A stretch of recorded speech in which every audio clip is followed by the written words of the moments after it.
आज की video NCERT class 10 Bharat में राष्ट्रवाद चैप्टर 2 पर आधारित है। राष्ट्रवाद का उदय भारत में कैसे हुआ? भारत में राष्ट्रवाद का जनक राजा राम मोहन राय को माना जाता है। राष्ट्रवाद महात्मा गांधी के नेतृत्व में हुआ था और यह एक जन आंदोलन था। तो हर देश में जब भी राष्ट्रवाद का विकास होता है तो कुछ कारण होते हैं। भारत में भी राष्ट्रवाद के विकास के कई कारण हैं, जिसमें पहला कारण है प्रथम विश्व युद्ध का प्रभाव। प्रथम विश्व युद्ध जून 1914 में प्रारंभ हुआ था और इसका अंत 1918 में हुआ। उस समय एक पक्ष में ब्रिटेन, फ्रांस, इटली, रूस, जापान और कुछ समय बाद अमेरिका भी उसके पक्ष में इन्वॉल्व हुआ था। दूसरे पक्ष में जर्मनी, ऑस्ट्रिया, हंगरी और तुर्की था। उन दिनों भारत जो था वह ब्रिटिश साम्राज्य का एक हिस्सा था, यानी वह ब्रिटेन, रूस और फ्रांस का साथ दिया था। जब प्रथम विश्व युद्ध की समाप्ति हुई तो हम लोग जैसा कि जानते हैं कि जब भी विश्व युद्ध समाप्त होता है तो कुछ न कुछ क्षति होती ही है। भारत में भी उसका प्रभाव पड़ा।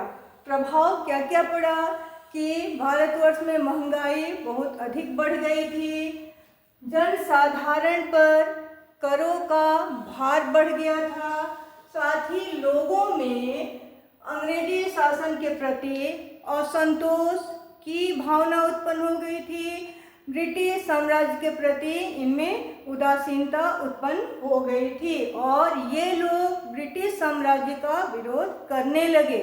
ब्रिटिश साम्राज्य के लोगों ने देखा कि जब भारतीयों ने उनका विरोध प्रारंभ किया तो वे भारतीयों को दबाने का प्रयास करने लगे और वे भारतीयों के लिए रॉलेट एक्ट 1999 में उन्होंने बनाया। रॉलेट एक्ट को काला कानून भी कहा जाता है। क्यों कहा जाता है? क्योंकि यह एक ऐसा दमनकारी कानून था जिसमें भारतीयों के अधिकारों के या नागरिक जागरूकता के जो अधिकार थे उन अधिकारों का वे हनन कर रहे थे। 18 मार्च 1990 में केंद्रीय विधान परिषद में रॉलेट एक्ट पारित हुआ और 21 मार्च को वह लागू भी कर दिया गया। इसका जो नियम था उसमें बिना किसी भी प्रकार का कोई मुकदमा चलाए या बिना किसी प्रकार का अपराध किए हुए व्यक्तियों को भी कारावास में डाल दिया जाता था और उन्हें तरह तरह से प्रताड़ित भी किया जाता था। ऐसे समय में भारतीय जो थे वे इस विदेशी शासन के अपमान को सहने के लिए तैयार नहीं थे और उनके मन में अपने देश के प्रति और राष्ट्रवाद की भावना अधिक उग्र होने लगी।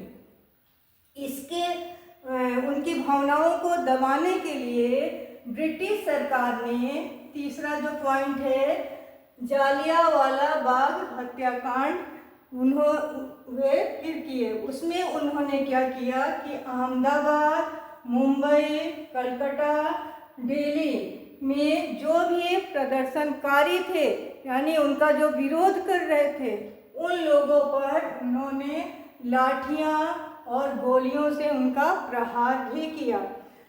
13 अप्रैल 1919 में वे अमृतसर में जो जनरल डायर था उसने आतंक के द्वारा भारतीय जनता को अपने बस में करने का प्रयास किया। इसके लिए उसने पंजाब में मार्शल लॉ भी लागू कर दिया।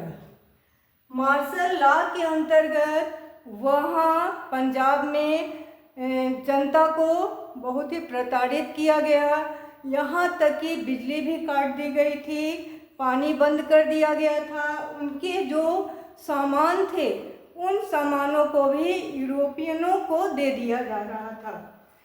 उनका विरोध करने के लिए महात्मा गांधी ने 1920 में असहयोग आंदोलन की शुरुआत की।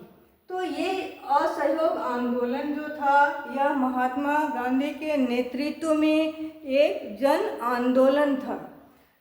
इसमें लोगों ने सरकारी स्कूल, अदालत और विदेशी वस्त्रों का उन्होंने विरोध किया और उसके स्थान पर स्वदेशी वस्तुओं का प्रयोग करने के लिए कहा गया। वे लोग तब से खादी पहनना प्रारंभ किए और स्वदेशी वस्तु को वे अपनाने लगे।